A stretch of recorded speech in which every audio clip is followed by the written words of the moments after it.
Yeah, I think that there's places where the church should be serving, but I feel like we're gonna have to find a way to make Christian schools far more affordable than they are.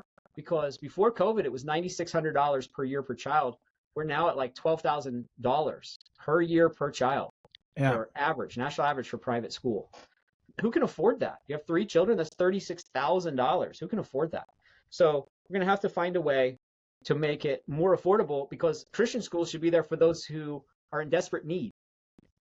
And we've instead made them for elite, wealthy Christian families. They're the only ones that can really afford most Christian schools. I Yeah. don't think Jesus is okay with that.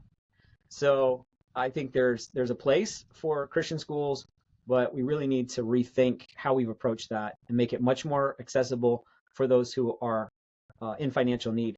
And churches can help by creating a fund for Christian education. I know some churches who won't give any money to foreign missions until they have fully funded every child in their church to get a Christian education. Because Jesus said, "You will be my witnesses in Jerusalem and Judea and Samaria and the uttermost parts of the world." So you think about these concentric circles moving outward.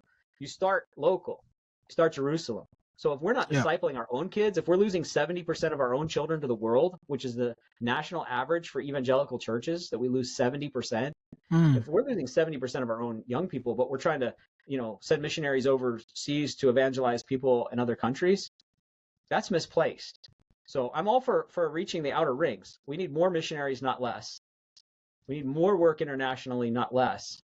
But we're ignoring our own children and focusing on foreign missions. Yeah. So we Well, need to focus first and foremost on, are we discipling our own children, and then work our way out to a more global vision.